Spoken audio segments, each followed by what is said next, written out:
고린도전서 9장 3절부터 7절을 보겠습니다.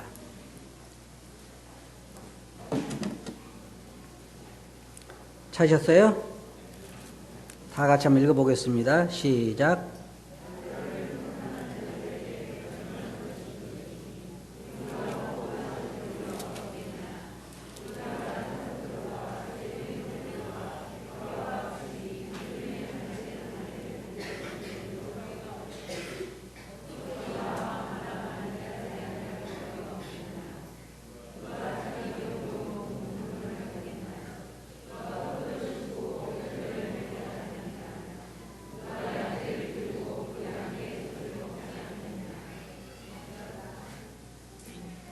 네, 감사합니다. 오늘은 일꾼과 그 필요 공급이라고 하는 주제를 가지고 말씀을 드리겠습니다. 우리가 고린도 전서를 공부하니까 여러 주제를 다루게 되죠. 부부 관계도 다루게 되고, 또 교회에서 치리 관계도 다루게 되고, 그동안 잘 하지 않았던 일꾼과 그 필요 공급에 대해서도 이렇게 다룰 수가 있고, 그래서 우리가 고린도 전서를 공부하면서 오늘은 일꾼과 그 필요 공급을 어떻게 해야 할 것인가 하는 것에 대해서 말씀을 드리겠습니다. 사도 바울에게 있어서 문제가 뭐였냐면은 고린도 교회 성도들이 다는 아니라 할지라도 그 중에 더러가 사도 바울은 사도가 아니라고 하는 공격을 했습니다. 왜냐하면 예수님께서 12명을 택하셨고 그 중에 하나가 유다가 없어졌는데 그 대신 마띠아라고 하는 사람을 뽑았기 때문에 사도 바울은 예수님의 승천하신 이후에 부름받았기 때문에 사도가 아니다. 12명의 사도가 아니라고 하는 공격을 받았습니다. 또 한 가지 문제는 이 재정적인 문제였습니다. 그래서 여러분 이 9장을 읽어보시면 알겠지만은 지금 우리가 읽어본 이 말씀을 보게 되면 나도 다른 사도들처럼 아내를 데리고 다닐 권위 없느냐. 또한 내가 어찌 바나바와 나만 일해가지고 피를 공급해야 할 필요가 있겠느냐. 여러 가지 이유를 누가 양떼를 키우고 그 젖을 먹지 않겠느냐. 누가 곡식을 심고 그 열매를 거두지 않겠느냐. 여러 가지 이유를 통해서 공급받아야 할 필요성에 대해서 말하고 있습니다. 먼저 사도에 대한 것을 보면 여러분 잘 아신 것처럼 사도 바울은 주님께서 직접 부르신 사람입니다. 그리스도인들을 잡아서 핍박하기 위해서 다메섹으로 가다가 길에서 예수님의 부름을 받고 사도가 된 것입니다. 사도란 말은 다른 말이 아니에요. 보내심을 받은 자라고 한 얘기인데, 그래서 사도의 조건 중에 하나가 뭐냐면 주님이 직접 부른 사람이어야 한다는 것입니다. 사도 바울 이후에 보면 대부분 다 그 후에 일꾼들을 양육해서 교회 일꾼들이 된 것이지 주님께로부터 직접 부름 받았다고 우리는 말하기가 어렵습니다. 물론 어떤 사람들이 말씀을 읽다가 주님의 부르심을 확인했다 그러고 마음에 그런 짐을 느꼈다고 이렇게 말들을 하지만, 그러나 우리가 말하는 그 12명의 사도에 우리 자신들을 포함시킬 수는 없는 것입니다. 제가 어떤 사람을 만나봤는데 오늘날에도 주님으로부터 계시를 받는 사람들이 있다는 거예요. 사도가 있다는 거예요. 그래가지고 자기가 계시를 받았는데 그 계시를 기록한 것은 성경이 될 수 있다는 것입니다. 잘 맞지요? 그런 사람들이 있는데 문제는 거기에 속는 사람들이 있다는 것입니다.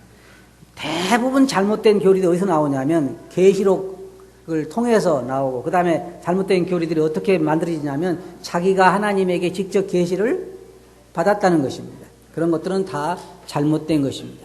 하지만 사도 바울은 주님께로부터 직접 부름을 받았기 때문에, 그리고 이방인의 사도로 세우심을 입었기 때문에 그런 사도입니다. 그래서 사도 바울이 뭐라 그래요? 나는 다른 사람에게는 사도가 아닐지라도 너희에게는 사도다. 고린도 지역 교회가 사도 바울에 의해서 시작됐기 때문입니다. 여기 몇 가지 우리가 볼 수가 있는데, 간단하게 내용을 요약하면 이렇습니다. 사도 바울은 사도로 부름을 받았기 때문에 고린도 교회 지역에 또 다른 지역에 그는 일꾼으로서 마땅히 그 필요 공급을 받아야 마땅한 것이었습니다. 하지만 사도 바울은 그 권리를 복음을 위해서 사용하지 않고 자기가 직접 일을 해서 필요한 공급을, 물론 다른 교회에서 좀 받기도 했지만 필요한 것을, 고린도 교회를 세울 때 필요한 것을 자기 손으로 일을 해서 충당하고 교회를 세웠습니다. 그것은 그러니까 이런 거 있는 것 같아요. 우리 교회도 이제 그런 것들을 우리가 제대로 배워야 할 때가 된 것 같아요. 왜냐하면 지금 전국적으로 보면 교회에서 일하는 목회자들이 합당하게 대우를 받는 곳이 거의 없습니다. 제가 이제 여러분들에게 말씀을 드려서 그 이해를 하도록 만들겠습니다만, 그러나 일하는 사람들은 그리스도의 복음을 위하고 주님의 이름을 위해서 자기의 권리를 주장하지 않습니다. 이게 사도 바울이 여기서 지금 말하고 있는 건데, 예를 들어 생각해 보세요. 유평교에서 일하는 우리 목회자들이 지금까지 강대사상에 서서 적게 공급해 준다고 한 번 여러분들에게 항의한 적 있어요? 없잖아요. 제가 지금까지 기억하기로는 없습니다. 우리뿐만 아니라 전국에 일하고 있는 많은 일꾼들이 주와 그리스도를 위해서, 복음을 위해서 그들이 마땅히 누려야 할 권리를 주장하지 않고 주님을 바라봅니다. 하지만 우리가 알아야 할 건 뭐냐면 성경에서 일꾼들에 대한 필요 공급을 공급할 것을 명령하고 있다는 것입니다. 그러니까 우리는 두 가지를 다 이해하는 거예요. 여기 보면 사도 바울 여러 가지 말하는 중에 뭘 말하고 있냐면, 우리도 게바나 다른 사도들처럼 아내를 데리고 다니면서 필요를 공급받을 수 있다는 것입니다. 그러면 이 말씀 보면 베드로는 어떻게 살았어요? 성도들의 필요를 공급받아가면서 사도로서 생활을 했습니다. 다른 일꾼들도 그렇게 했어요. 그러나 사도 바울은 복음의 전파를 위해서 그 권리를 사용하지 않은 것뿐입니다. 그렇다고 해서 성도들의 책임이 사라지는 것은 아니었죠. 그래서 여기에 보면 이런 일들이 있는 것이죠. 세상에는, 잘 들어보세요. 세상에는 두 분류의 목자들이 있어요. 성경에서 말하고 있는 거죠. 하나는 사꾼 목자이고 하나는 무슨 목자예요? 진정한 목자예요. 사꾼 목자는 어떤 사람이 사꾼 목자예요? 돈을 위해서 돈 받고 양들을 돌아보는 거예요. 그냥 채용된 거예요. 그러니까 양들이 아픈 거라든지 양들이 뭐 어디 넘어진 거라든지 그런 거에 별로 신경이 없어요. 하루만 가면 돈을 받는 것이니까. 그냥 채용된 것이니까. 그러나 자기 양은 다른 거예요. 자기 양은. 그래서 진정한 목자들에 대한 공급을 말하고 있는 것이지, 지금 사꾼 목자들에 대한 공급을 말하고 있는 것이 아니에요. 여러분들이 가끔 어떤 인터넷이나 이런 걸 보면, 저도 인터넷을 읽어봤는데 사도 바울이 이 말을 하면서요 이렇게 얘기하죠. 내가 이렇게 해달라는 것이 아니라, 그래서 지금 이 말을 하는 것이 아니라 마땅히 배워야 할 것이기 때문에 가르친다는 거예요. 예를 들자면 이런 거예요. 어떤 교회 목사님은 방탄차를 타고 다녀요. 그렇다고 제가 여러분들에게 방탄차를 사달라는 게 아니에요. 어떤 교회 목사님은 방탄 유리로 된 사무실을 가지고 계시는데 제가 여러분들에게 방탄 사무실을 차려달라는 게 아니에요. 그리고 어떤 목사님은 한 달 판공비가 수억이에요. 그죠? 수억. 그리고 한 달에 월급이 보편적으로 교회 목사님 월급이 예를 들어서 1억이다 그러면, 한 달에 1억이다 그러면 다른 건 다 해주고 1억 이런 거예요. 여러분 그거 아시죠? 교육비, 그 생활비, 전화비, 이런 거 모든 거 다 주고 나서 따로 주는 것이, 쉽게 말하면 은행에 넣을 수 있는 돈이 1억이라는 그 말이에요. 1억 받은 게 좋아요. 어떤 목사님이 2억 받은 사람도 있고 3억 받은 사람도 있고, 또 업무용 차가 있고 또 스포츠차도 사주더라고. 제가 여러분들에게 스포츠카를 사달라는 거 아니에요. 이런 그 목자들이 있는가 하면 한 달에 50만 원 혹은 100만 원 이렇게 받아서 생활하기가 굉장히 어려운 목자들이 있어요. 그래서 많은 교회 목자들 자녀들을 보면 일하겠다고 하는 사람들이 별로 없어요. 그렇잖아요. 그리고 목자들도 자기 자녀가 일하겠다 그러면 벌써 기쁜 얼굴이 아니야. 왜냐하면 너도 이런 삶을 또 살아가야 되는구나 이렇게 걱정스럽게 생각한다 그 말이에요. 근데 성경에서 보면 일꾼들은 마땅히 그 삭슬 받는 것이 마땅하다 그랬어요. 우리가 지금 이야기하는 것은 하나님이 세우신 일꾼들을 말하는 거예요. 그게 어떻게 해야 되냐면 성경이 뭐라고 하느냐. 구약에 보면 제사장들은 제단에서 나오는 그 제물을 가지고 충분히 생활할 수 있었어요. 여러분 성경에 보면 구약의 제사장들 뭘 줬어요? 제사장들이 살 수 있는 성을 줬죠. 밭도 주고 성도 주고 그 다음에 제단에서 나오는 제물을 가지고 충분히 생활할 수 있었어요. 그런데 구약에 보면 한때에 사람들이 11조도 안 내고 제물도 제대로 제사장들이 필요를 공급하지 않아서 제사장들이 뿔뿔이 흩어져 가지고 제사 제도가 완전히 붕괴된 적이 있었어요. 여러분들 그걸 기억하실 거예요. 신약에 와서 사도 바울이 주장하는 것 중에 하나가 뭐냐면 구약에서도 뭐라고 하나님 말씀하셨냐면 곡식을 밟아 떠는 소 입에 망을 씌우지 말라. 지금은 타작기로 타작을 하지만 옛날에는 소나 있는 짐승들이 돌아가면서 이 곡식을 밟아가 타작을 했는데 그 타작을 할 때 입에 망을 씌우지 말라는 거예요. 왜 그래요?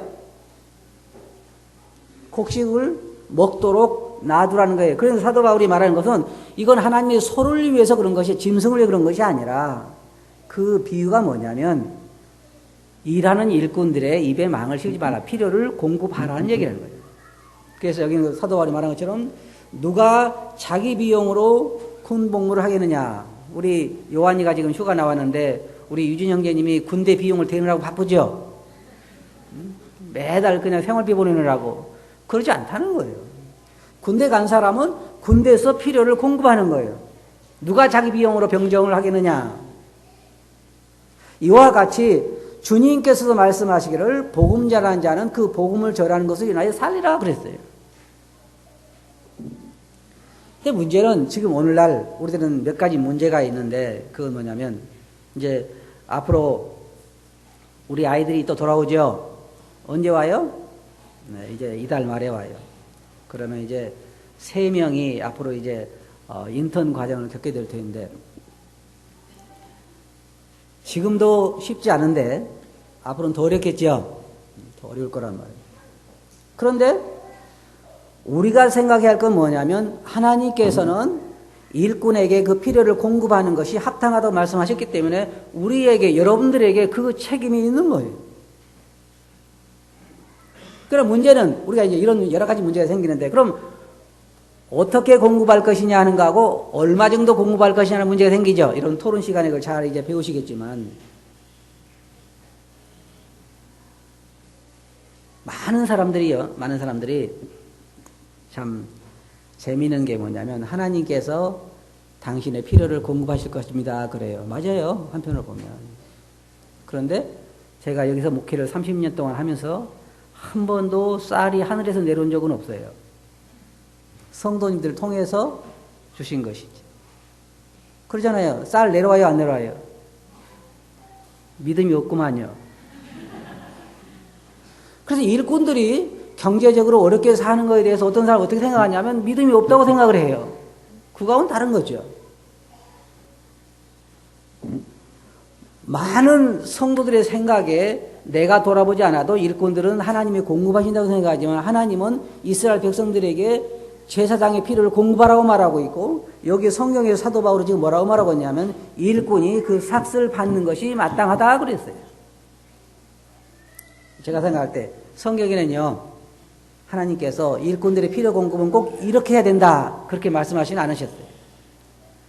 우리가 신약성경에 보면 신약성경에도 여기 보면 잘 다스리는 장로들을 배나 존경할 것으로 알되 말씀과 가르침에 수고하는 이들에게 더할 거라 이렇게 말하고 있고 거기에 뭐라고 말하고 있냐면 그래서 성경이 이르기를 하나님께서 곡식을 밟아 떠는 소의 입에 망을 씌우지 말라. 그렇게 말씀하셨다고 사도 바울은 말하고 있는데 뭐냐면 그것은 일꾼들의 필요에 대해서 말씀하시는 것입니다.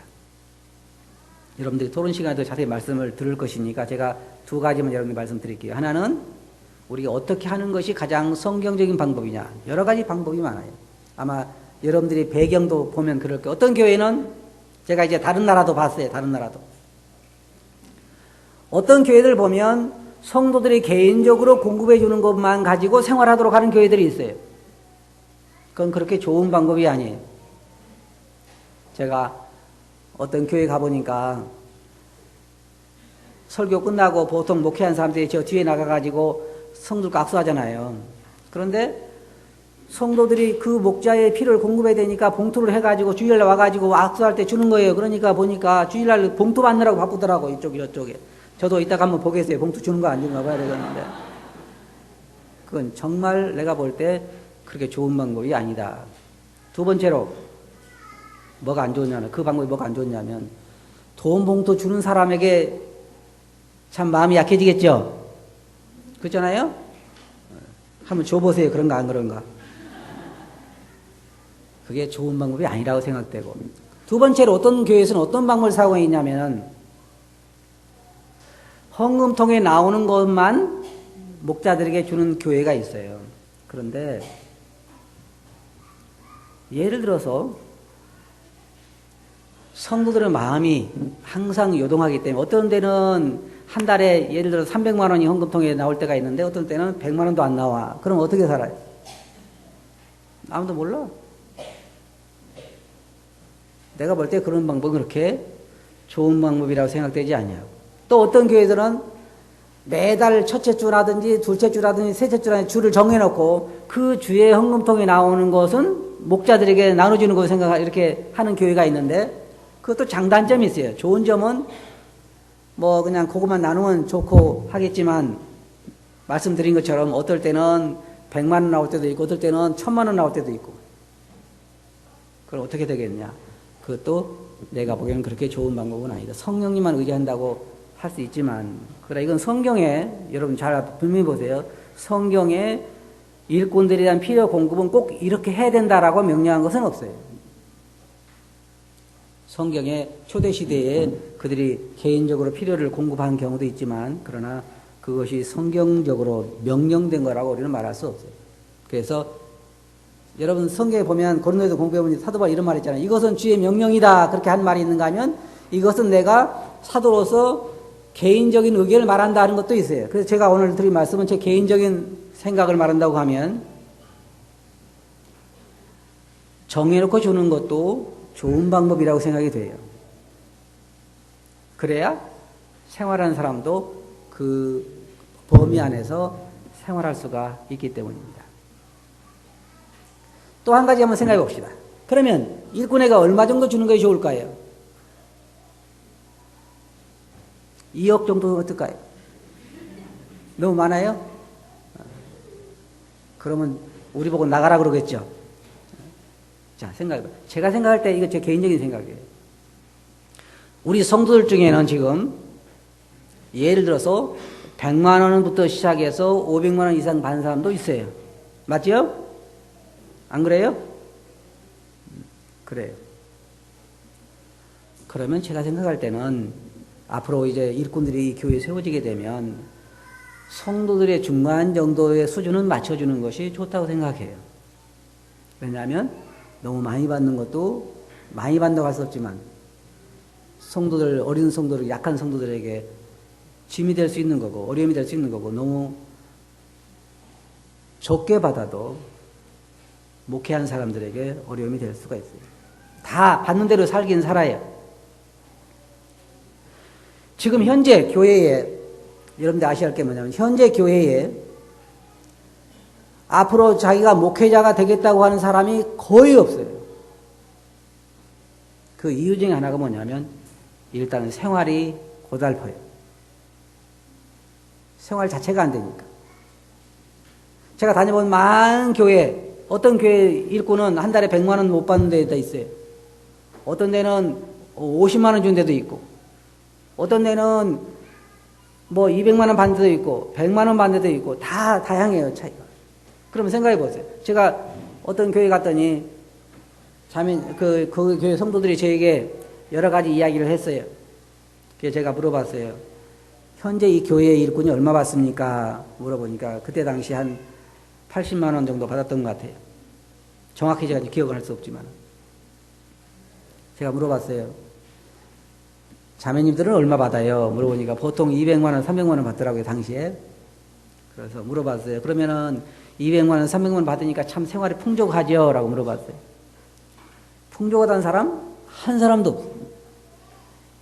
그러면 80만 원 가지고 어떻게 살지요? 물어봤어요. 그러니까 아무 대답 안 해요. 그래도 일꾼에 대한 불평은 참 많아요. 이건 성도들의 사랑이 아닌 거죠. 제가 말하는 것은 성도들이 그 일꾼들에게 적어도 그 중간 정도의 수준을 맞춰 주어서 그들로 하여금 주를 위해서 열심히 일하도록 해야 된다 그 말이에요. 이게 보세요. 어떻게 했냐면 일꾼들에게 책임이 있는가 하면 성도들이 책임이 있잖아요. 두 가지. 하나, 일꾼들의 책임이 뭐예요?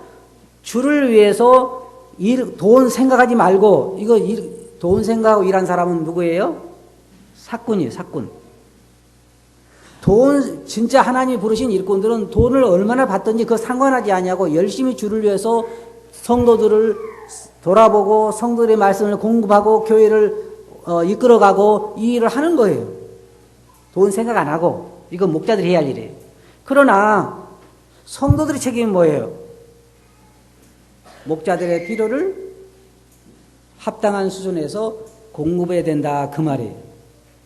그게 지금 이 고린도전서 9장을 통해 사도 바울이 우리들에게 가르쳐진 교훈이에요. 물론 오늘날 유평교회 이렇게 하라고 한 얘기는 아니지만, 그러나 사도 바울이 우리가 사도로서 마땅히 그 공급을 받아야 한다고 하는 것을 말하는 거예요. 하나님의 말씀도 그렇게 하고 주의 명령이고.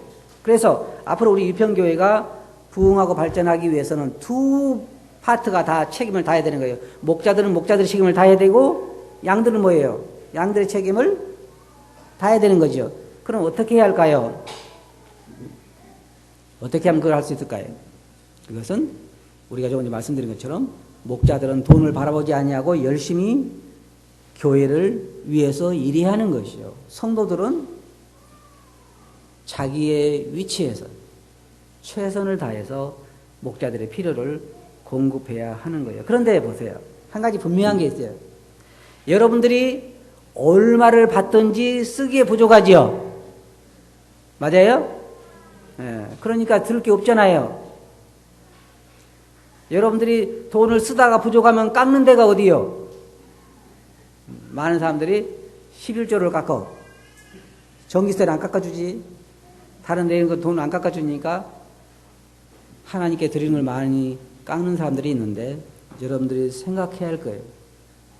앞으로 우리가 부흥하고 교회가 제대로 되기 위해서는 여유분을 가지고 하나님께 드리는 거 아니에요. 우리가 쓰지 못하고 드리는 거고 최선을 다해서 하는 거예요. 그래야 목자도 목자답고 성도도 성도답고, 그래서 교회가 부흥하게 되는 거예요. 앞으로 이제 우리가 제대로 이 일꾼들이 세워지면 우리 교회가 그런 면에서 우리의 권리를 다한 것을 통해서 교회가 점점 부흥되고 더 큰 교회로 발전해 갈 수 있기를 바랍니다. 여러분 책임 다 하시겠죠? 네, 목자들도 아마 책임을 다할 거예요. 자, 이제 우리 토론 시간을 통해서 자세하게 더 토론하시기 바랍니다. 기도하고 우리 토론 시간 들어가겠습니다. 거룩하신 아버지 하나님, 고린도전서 9장을 통해서